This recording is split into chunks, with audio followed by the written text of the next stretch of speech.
The cryptocurrency, it came out of nowhere. We don't even know who's behind it. The person who created it has given himself an alias. No one knows who he is. At the end of the day, there's nothing there. It's just code. If I find value in it, am I allowed to enter it? Bismillah ar-Rahman ar-Rahim. Welcome to another episode of Islam4u Podcasts. This is the fourth episode, and today we're going to talk about the fintech. Welcome, Sayyid. Assalamu alaikum wa rahmatullah. Thank you for having me once again. Thank you for joining us. Today, I'm going to just ask you some questions regarding the fintech. Sure. And I don't want to beat around the bush, and I want to jump into the first question. What exactly is fintech, and how is it different from traditional finance? Okay, so fintech is a term that combines two words, Islamic finance. So we call them fintech. Fintech, the difference between that and the traditional financing that we do is that everything done online. So the traditional banking or finances that you'd have to go to the bank yourself, you have to sign papers yourself, you have to deal with the customer service yourself. So there's a process of you doing things manually. With fintech, it's a process that you do everything online.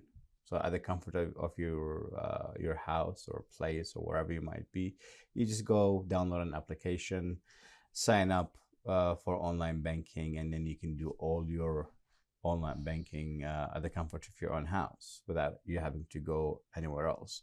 And you can do other transactions. So beside opening bank accounts, you can even apply for loans, apply for credit cards, and all that stuff.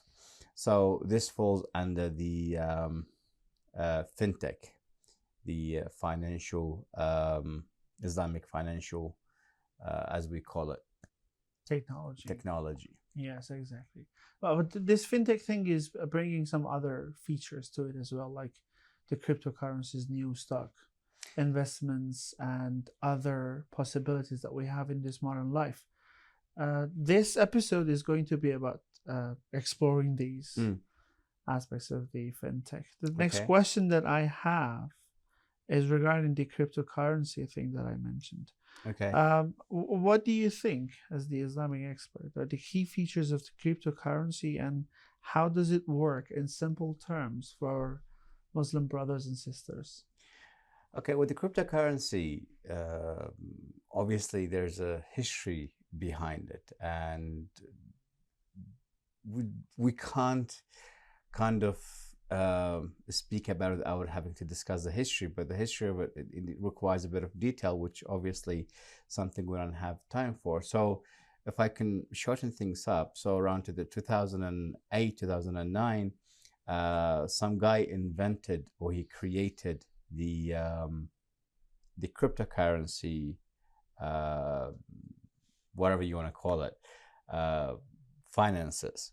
So cryptocurrency is basically it's based on what they call chains and log, right? And then you have to mine for the money itself. So you do a lot of minings in order, and the mining itself, by the way, it's a deciphering formulas. So it's like I said, it requires a bit of knowledge. But the idea is that you do certain work and you get paid with the cryptocurrency. And now it became, now there are other companies. Back in the day, we only had, what do you call it? We had the only cryptocurrency we had was, remind me here. The name? Yeah. That Japanese name, I think. No, not the name. No, the actual cryptocurrency. Oh, the Bitcoin. Bitcoin. Yeah. Thank you. The word just slipped my mind. Yeah. So Bitcoin, now we have a lot of companies that have their own coins. Yeah. So everyone kind of moved on. The only thing that the difference between your normal finances and your cryptocurrencies, the cryptocurrency is not centralized, which means there's no banks, there's no systems, there's no government. No one is monitoring it. They have a log, which every transaction goes on that log. and only the people that make these transactions can see these logs with their specific and complicated passwords, as we call it.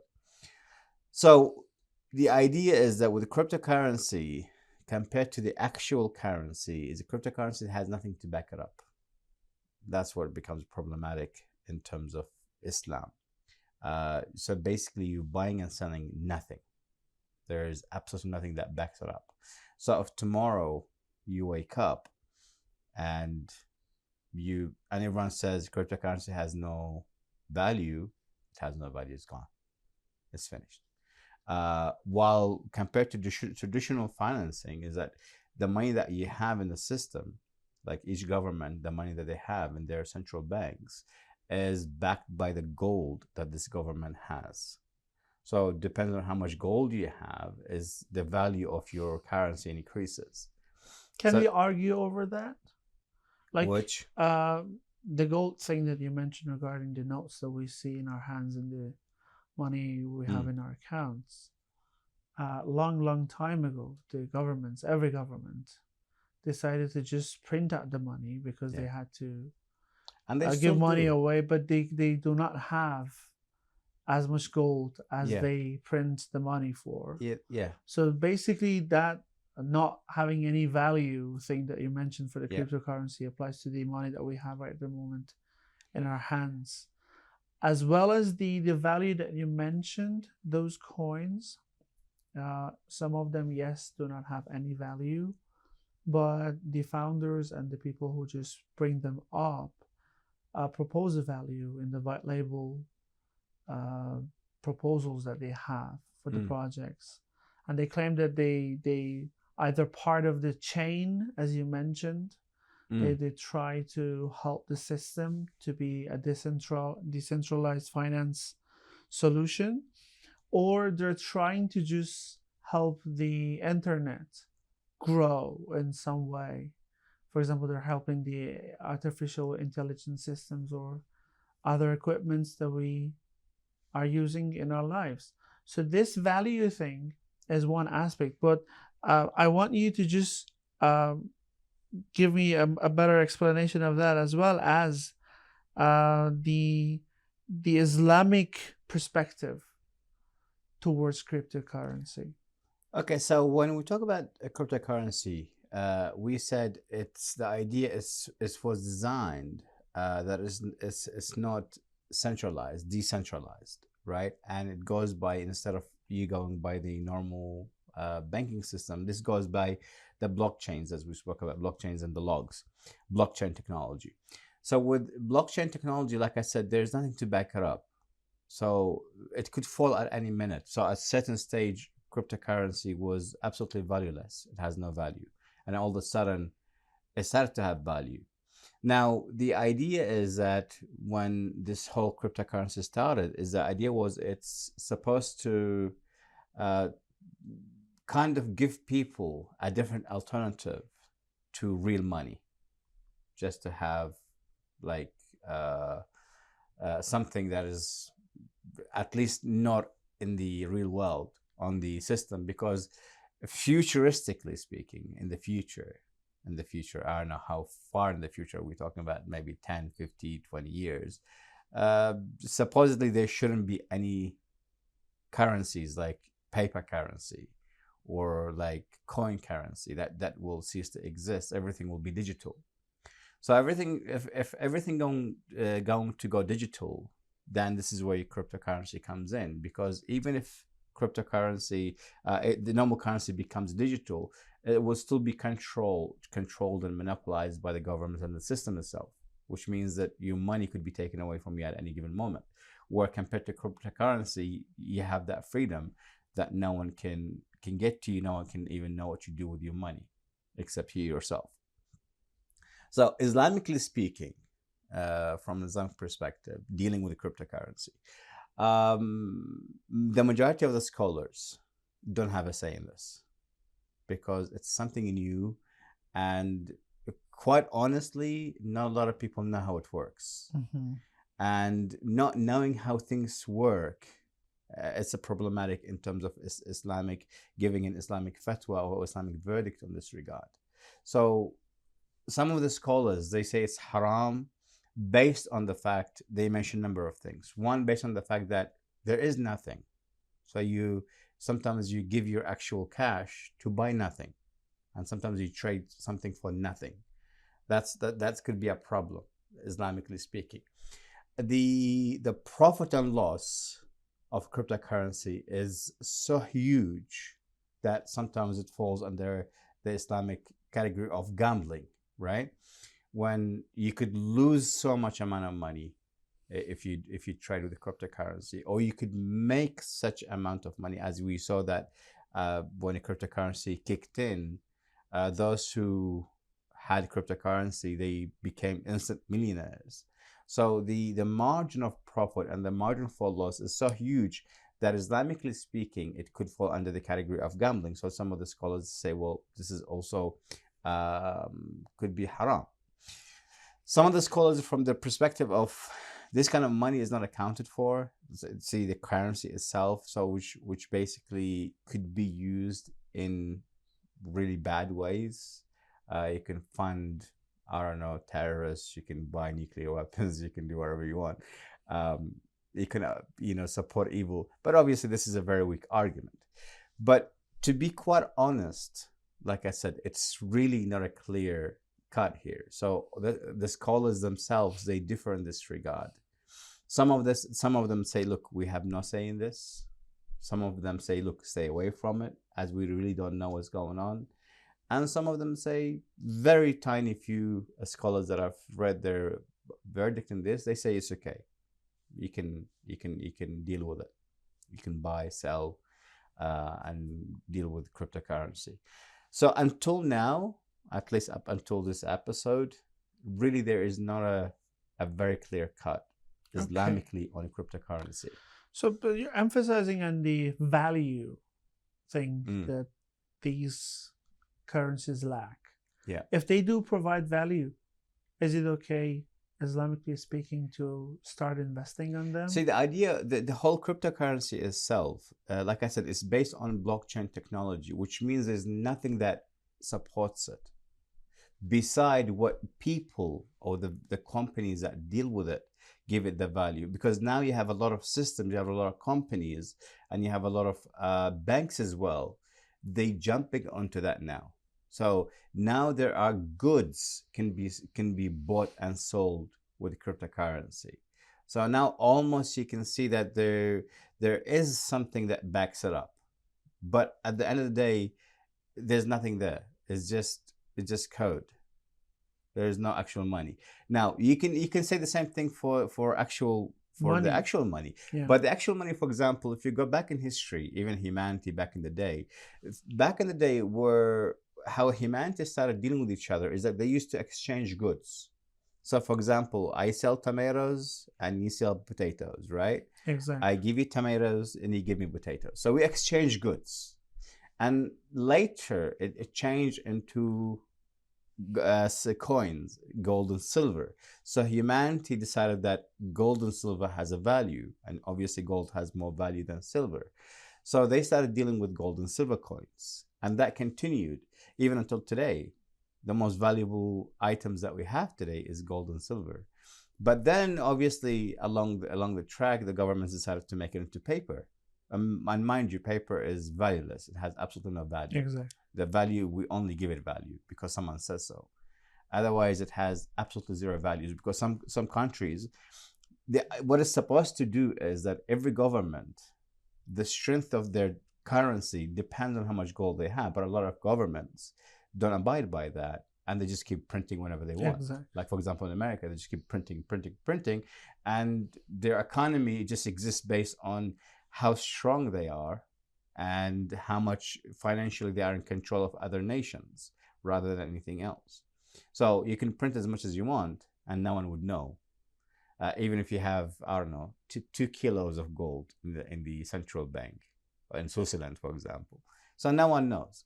But this is how it's supposed to be. That's why it's very easy for currencies to fall as well, depending on the price of gold, or now at least the crude prices or the prices of oil. It tumples the entire currency itself. because sometimes it's based on the oil as well. So there are a lot of things you have to take into consideration. But at the end of the day, we always go back to gold and silver. We have something that we can trade. Because, for example, you can't say to me that, I'm going to decide that gold has no value. If you want, you can do that, but it's not going to work. It's not going to work with everybody. No, we don't want to be like that. But we're trying to just stick to that fintech thing that we started to talk about. And we all know that the traditional thing, we are aware. But the problem is that our children, the new generation, is being raised from day one of entering the real world with understanding the terms of the fintech, like cryptocurrencies, NFTs, social finance, DeFi, and stuff like that. And honestly speaking, I had a list of questions prepared for NFTs and DeFi and other aspects. But now I'm worried that for cryptocurrency, which is probably the oldest amongst them all that I mentioned, Islam doesn't have a very clear answer, or the scholars couldn't provide. It might be better to put it this way.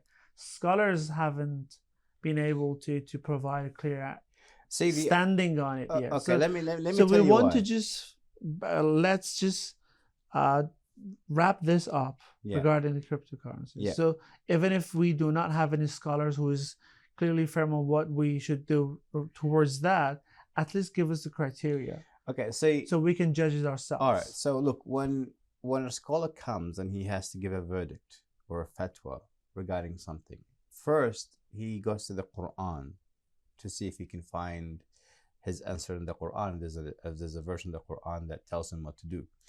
If he can't find it in the Quran, he has to go to the hadith of the Prophet sallallahu alaihi wasallam and the household of the Prophet alayhim salamullah, and then he has to figure out where he stands. Sometimes when you have a new concept that is neither in the Quran or neither in the hadith, the scholar, at least he says, I don't know, right? He says, I'm going to put a stop on this. Some of scholars, obviously depending on the school of thought that you're in, some scholars, they use what we call qiyas, right? So they use the logic, as we call it, the system of measurement. You try to say, oh, you know what? This seems to be like this and this seems to be like that. Therefore, it's okay. Therefore, it's not okay. So they just kind of use their logic. We don't go by qiyas. We do not use logic in matters of religion, because the religion of Allah subhanahu wa ta'ala cannot be measured by the logic of man. This is from Allah subhanahu wa ta'ala. So obviously we can't do that. And the idea is, because like I said, the idea is this currency itself, the cryptocurrency, it came out of nowhere. We don't even know who's behind it. The person who created it has given himself an alias.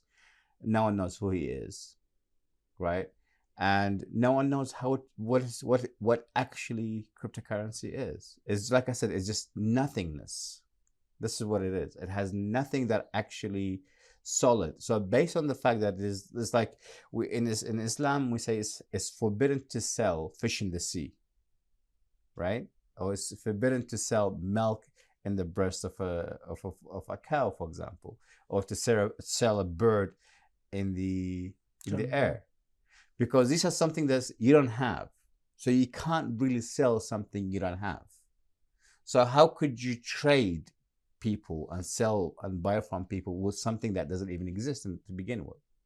We're back to square one. Yeah. So if I find value, I'm just proposing this question once again. If I find value in it, am I allowed to enter it? Yeah, obviously. If maybe you don't and I do. No, obviously, if there's something that if it has value that people actually, like logical people, can go by and accept, by all means. Like I said, the only issue that the scholars have is with the fact that there is nothing. Right? You're just telling me there's a currency called, I don't know, Bitcoin and whatever coin that doesn't even exist.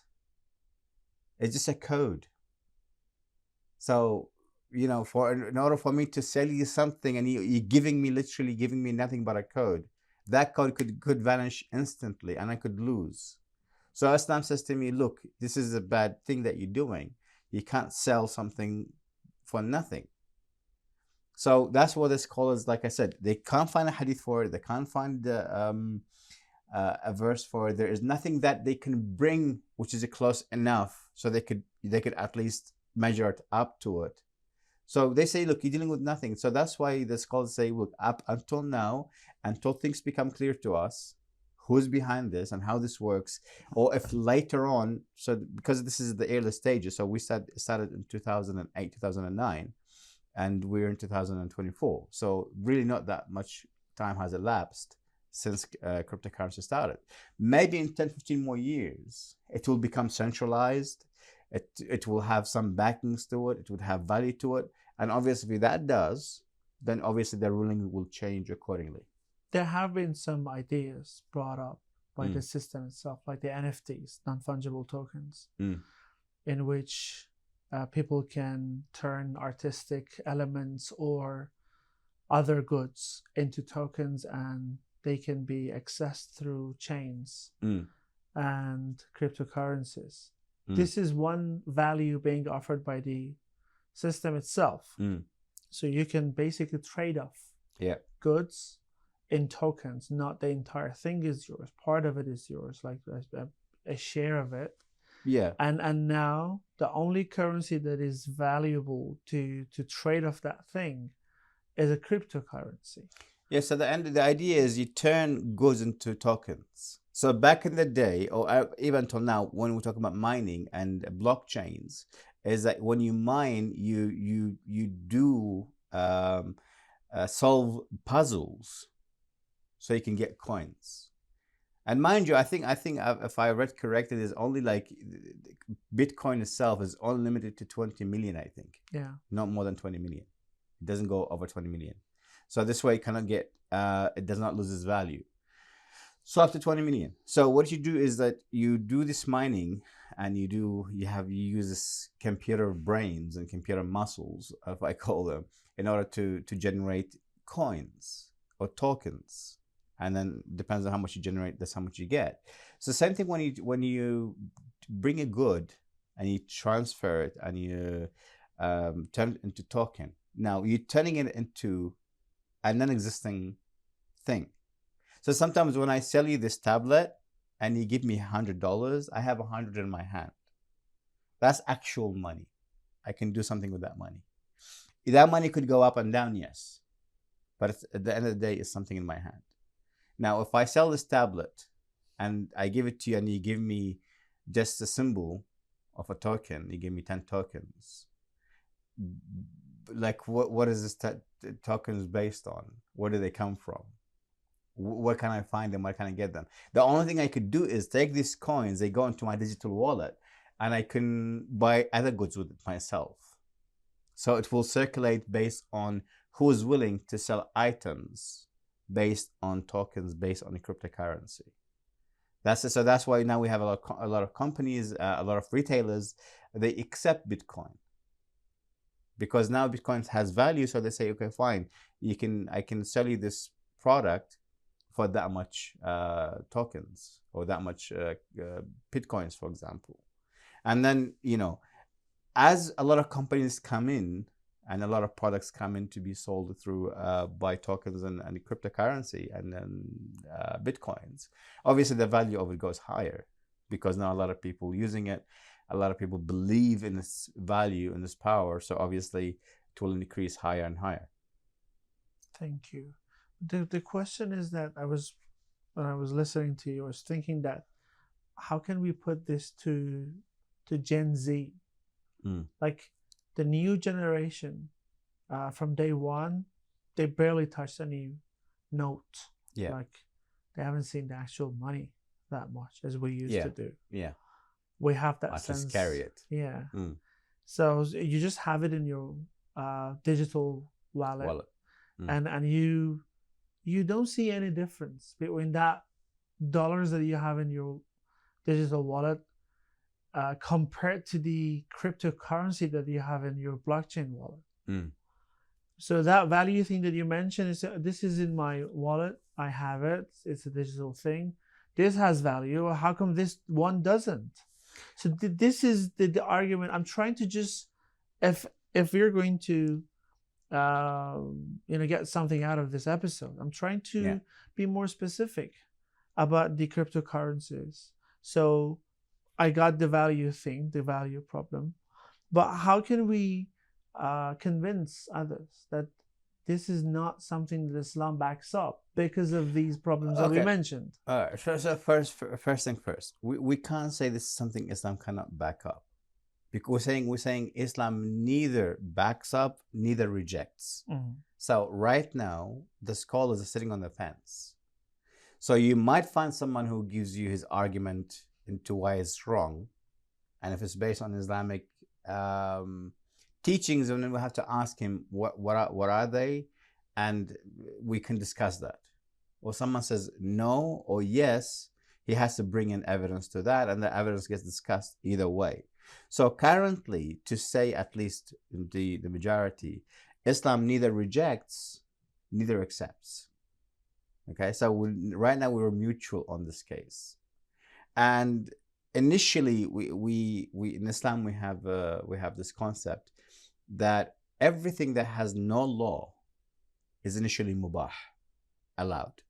So for example, I come to this, the initial law is mubah, it's allowed, unless there is an exception, unless there's a hadith or an ayah that makes it not allowed. So for cryptocurrency, for example, now if we have to approach it from an Islamic mindset, because we have 5 rules, right? We have halal, haram, or at least halal and haram. We have makruh and mustahab, and we have mubah, forbidden, allowed, recommended, disliked, and allowed. So most of things in life fall under the allowed category, rather than the haram and the halal, because haram and halal, they need to have a specific hadith or ayah for it to become halal or haram. So with cryptocurrency currently, there is none. There is no haram verdict, there's no halal verdict. Therefore, it's in the mubah category. So you can deal with it easily, unless a marja comes or a scholar comes and he says, you know what, it's haram, and I base my fatwa based on 1, 2, 3, 4. And if you follow that marja, then obviously his fatwa become binding to you, and then you have to follow his fatwa. Otherwise, we are in the clear. Does that make sense? Yeah. So regardless of its value, regardless of history, regardless of who made it, at the end of the day, we have no verdict. We have no solid 100% verdict, because some of the listeners might say, oh, but Sheikh Fulan said so, Sayyid Fulan said so. Yeah, maybe, but that's 1 in a million. We need like we need a consensus in this regard. Yeah. Where either we have like 50 says halal, 50 says haram. Half say halal, half say haram. 70% says halal, 80% say haram. So we need not just 1, 2 here and there who's saying, while the majority saying we actually don't know what this is, therefore we're not going to give a fatwa. If you can find someone, by all means. What is my duty as a Muslim? I have some something to take actions based on. Can you give me a checklist? Can you give me a list of things I go through? Maybe my Majah or my scholar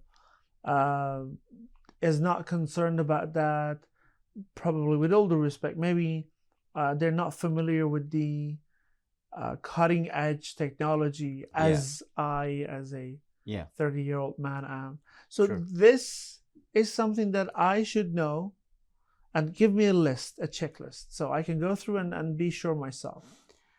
So when we talk about fintech, when we talk about financial technology, right, and how Islam falls into this, what you have to understand is that we have our traditional, even with fintech itself, you have the traditional fintech, which is opening bank accounts, transferring money, receiving money, applying for loans, applying for credit cards, making your payments online, and everything is done online. All right. So this aspect of fintech I think this is where the Gen Z were born into, where me and you back in the day, we had to handle everything in cash, right? Exactly. So now they do this, and this is obviously there's no haram in this regard, unless we go back to square one, which is to deal with riba, which is to get loans on riba, or to open accounts based on riba, or what anything that deals with riba. So number one, no riba involvement. Obviously. So when we deal with fintech, you have to make sure that whatever you do not get into riba. So open bank accounts, buy and sell online, transfer money, receive money, by all means. So because you're dealing with your own money. But when it comes to taking loans, that's where you hit the brakes, because then riba will start. So you leave that aside. And then you have, we have a lot of applications now where you do a lot of investments, stock markets, right? Where people buy and sell gold. So, and with these ones also, they're not haram as well, because once you go into these applications and you want to make a bid, you have to actually give them money. So you don't bid for nothing. So I open my trading account, and my trading account, they say to me, okay, you want to start trading? How much do you want to start trading with? 100, 200, 300, 1,000. So you put 1,000 from your bank account into your trading account. And then you start bidding, for example, on the price of oil, the price of crude, the price of, I don't know, silver, or what have you, right? And if the market opens up and, for example, gold goes up, and you get your profit. You get your profit. How about the other tools that they introduce, like the leverages? At the end of the day, even with leverages, you're still dealing with your own money. So they're okay. Yeah, they're allowed. So you're allowed. So there is no hurma, there's no haram in you dealing with your own money. So you, like I said, it's a loss. It's either a loss or profit that you deal with. But then that's what business is. How about the futures deals? Like, I'm sure that something is going to go down, and I have this deal called shorts. Yeah. So they're allowed. Yeah, because see, this is based on predictions. You predict they the are market. not haram. Yeah, because you have to go back to the basic. All these things that you do with the stocks and share markets and what have you, and all these biddings, it doesn't matter what name you give it. At the end of the day, you are gambling with your own money. So gambling is haram. No, I'm using the word gambling. I know. Right? So obviously gambling is haram. But you're using your own money. So you could either make a profit or you could either lose. If I know the trading knowledge. So obviously the more knowledge you have, the more your chances of winning is. Yeah. Right? Of making a profit. So obviously this is for your advantage. So that, again, like I said, that deals with your own money. So we have no issue. So deal with your own money. Stay away from riba. Right? Okay. 3, do not buy and sell or bid on items that are forbidden. For example, the price of alcohol, for example. Yeah. The price of meat, for example, that is not slaughtered Islamically. Or products that are considered to be haram. Obviously, you can't bid on that. Okay. Okay. So this also, again, you need to stay away from. Also, for example, do not bid on countries or systems or products in countries or produced by countries that are at least considered to be enemies to Islam, right? For example, anything that's Jewish in its nature, Jewish products. Now, if you bid on it, obviously you strengthen that system and your money goes to that system. So obviously this could be a very sensitive issue as well, which a lot of scholars say is haram to deal with. Even, for example, buying stocks in Coca-Cola, for example, or Pepsi, for example, because they are Jewish companies, therefore you can get yourself in trouble in this regard. And that's it. Okay. That's it. So basically, you stay away from riba, stay away from haram products and haram nations, Okay. and then you're in the clear. And then obviously, what you do with your money, that's also another issue. You have to make sure you're using it for halal means and halal ways. I have another question, which is not about the fintech itself. It's about the lifestyle that it brings with itself. Yeah. Back in the day, without this fintech thing and the cryptocurrencies and trading and the new applications and the systems that we have today. If we wanted to work, we had to get a job and do something, we were paid based on either the hour we worked or the knowledge that we put or the effort, everything, like the experience, anything. This is just a usual trade-off. But now we are witnessing people who are working as traders, and their main income resource and source is trading, whether it's on cryptocurrency or on the markets that trade the actual goods like oil and copper, or anything else, gold, silver. I am encountered by these questions by some families that my son, my daughter is not going to get an actual job and is willing to just start trading.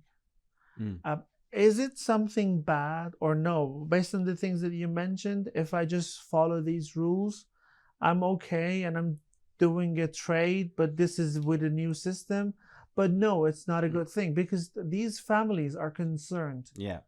And can you address that concern and say how it can be sure if it's okay or not?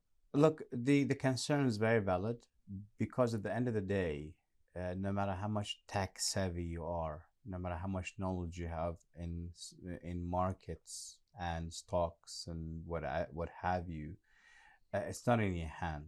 The market could crash. So we had the 2008 crash. The entire global system crashed.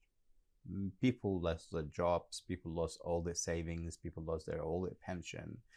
Billions of dollars just vanished in the blink of an eye. So no matter how smart you are, and you can do a bit of research, no matter how smart you are in the stock markets, if the stock market crashes, and sometimes it does, you'll be bankrupt. You'll go back to zero. And I even have some friends who invested so much money into these trading tools, and they lost all their money, everything. They went back to zero. They had absolutely nothing. Everything was wiped out in the blink of an eye, because they thought they were doing the right thing. They calculated, they did all the research, and they not, everything gets taken away. Having said that, sometimes people actually make quite a lot of income out of this. So it's, if you're smart enough and you can play your cards right, and you don't invest everything at once. For example, you invest a portion of your money, you save a portion, and what have you, that you always have a backup. It's actually a great source of income. Now, most of the richest people on earth now, they only rich because of the stock markets. They know how it works. They know what sells, what doesn't, when to bid, when not to bid. And they make billions of dollars, millions of dollars. And a lot of the new generation actually are onto that as well. So now a lot of people actually encourage them to go into this, because it is the easiest way to make money. But obviously you can do that, but you have to be very cautious, very careful, that everything could vanish. I'm sorry to interrupt you, but as I know that you have plenty of hadith of our Prophet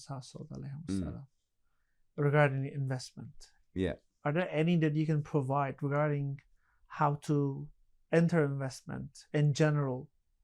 Because I know that you know a lot of them, so maybe they can back these things that you just mentioned up.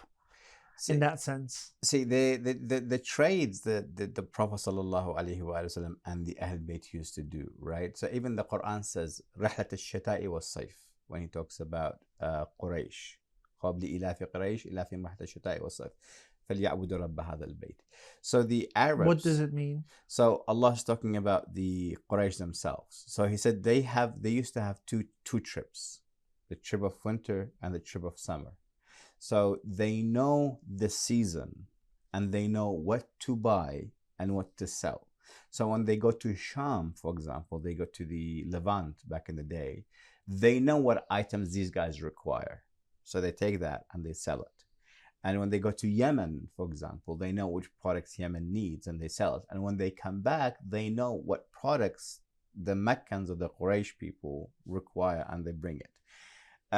When other companions of the Ahl Bayt alayhim salam, they would travel to other cities, some of the Ahl Bayt, they used to invest their money in this regard. For example, they said, okay, go invest my money with you.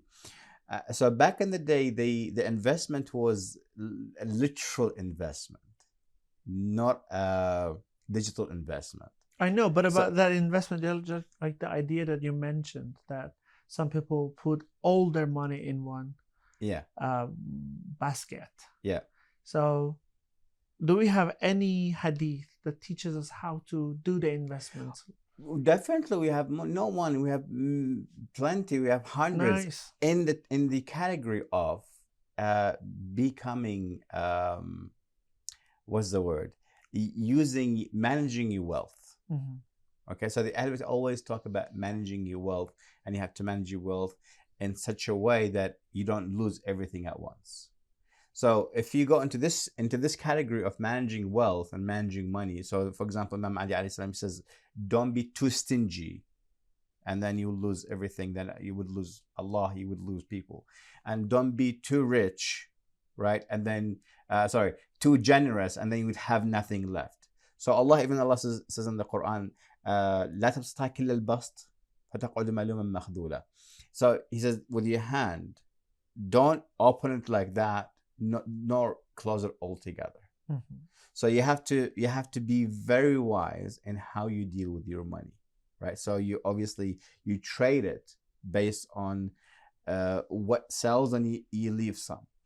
So at least a quarter of your money needs to be with you, needs to be in investment that you can feel untouched. So the Ahl Bayt alayhim salam, they would always emphasize on putting your funds and your money in land, right? So Ahl Bayt, for example, Imam Sadiq, he always emphasized on buying lands rather than anything else. And this is I think last time me and you were discussing, when it comes to the Jewish people, for example, exactly, they deal with gold, silver, and land.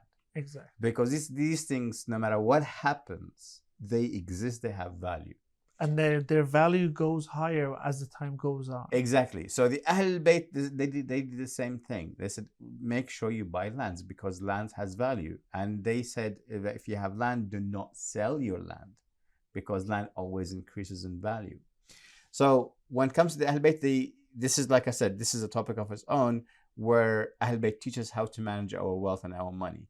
But if we learn from anything from them, they would always have something aside. So for example, Imam Sadiq salamullah alayhi, he would have a lot stored for a rainy day. And usually when the Imam do it, they do it for the people anyway. Because at times where famine happens, and the Ahl Bayt, they say, you know what, we got you covered. Or when the prices go really high and a lot of people cannot afford it, the Ahl Bayt open their treasury, and they open their storage houses for whatever they have saved, like wheat or rice or what have you, and they give it to people in a lower price, and they actually break the market. They bring the market down. So they used to do that. So that, again, me and you, when we do that, you need to leave something in your bank account for the rainy day. For a rainy day, because like I said, with one of my friends recently, he put everything he had into the stock markets, and he was doing really well. He done so well that he borrowed more money from other people. He got carried away. To the point that he borrowed over $100,000, right? And he was doing really well. But then all of a sudden, one wrong move he made, and he lost everything. Oh man. Now, not only he lost everything, now he has to repay all the people the debt that he has. Now, not only, sometimes if you lose your own money, and I have one of my friends, he lost his own money, he was feeling bad, but he pulled himself, and he started another business, and he moved on. That's fine. But now you have to pay a debt. Now you're in debt to someone else. And a debt kills, man. That debt is painful. Imam Ali salamullah says there's no worry like debt, right? Because you gotta constantly think about it, and people are going to be asking for their money. So it's a problem. So if you want to invest, first and foremost, invest your own money. Second, make sure you only invest a portion of it. Don't get too carried away, because this is how shaitan works anyway. That's how he gets you. He gets so carried away, and not just shaitan, actually, the system is designed like that. They design the system. If they know that you have money, it's designed to get you worked up. They trick you They into trick it. you into it, and then you put everything, and then they take it all. So you have to always have something in your bank account, and you do not go over your limit, because at the end of the day, especially if you're a family man, or you're a person who has dependent who depends on you, you need to think of their future as well. So you can't just go risk everything. This is a big risk to go into the financial market and give everything and then end up with nothing. So this also could put you in a lot of problems with Allah subhanahu wa ta'ala. So you have to be very careful. Thank you very much. I think this was a very different episode from the others that we had so far. It took turns. It started with something regarding the fintech, but we ended up discussing how we should consider investments. Because we're dealing with financial technology, right? This is it. Because we're dealing with zeros and ones, and it's out of our control. So anything can happen. It's very unpredictable. Exactly. Yeah. And then every day they bring something new to the surface, and they have their own challenges. They have their own benefits. Yeah. But the thing is that we should stick to the values that Islam has presented to us. We should remind ourselves of them, and we should stick to them as much as we can. Yeah. And just let me mention a point here before you close up. See, one of the things that we have in Islam is that when it comes to what we call Shubahat, doubts, right? If something is doubtful, it's best not to go into it, right? Because it's doubtful. Like, for example, when we talk about Bitcoin and all these cryptocurrencies, it's doubtful. We don't know. We really don't. Right? So we need to start. So there's a hadith that says, when it comes to the halal and haram, it says, في حرامه عقاب. In the haram of Allah, there's a punishment. وفي الشبهات عتاب. In the matters of doubts, Allah will like, He would have one-on-one serious discussion. This is a discussion. Why did you do it? You're like, oh, I didn't. I was like, but why did you go to it? You didn't know. No one told you. The scholars, they said nothing about this. Why did you have to go and do it? Right? So you have to be very careful in this regard, right? So if something is doubtful, it doesn't matter how good and how lucrative it might sound. Try to avoid it for the sake of Allah subhanahu wa ta'ala and for your sake. Thank you for your final clarification. The thing I wanted to mention at the end is that I think regarding the financial topic that we had so far, we covered almost everything that we could. Of course, there are plenty left that we can still talk about. But if you agree, we can dedicate the next session, the next episode, to the questions that our viewers have. So I would like to ask them to comment down the video any questions that they have regarding every topic that we discussed, or the things that we haven't, so we can bring it up, inshallah, in the next episode. Inshallah. Thank you for joining me. My Inshallah, pleasure. I see you soon. Inshallah, we'll see you soon. Bye. Have a good day. You too.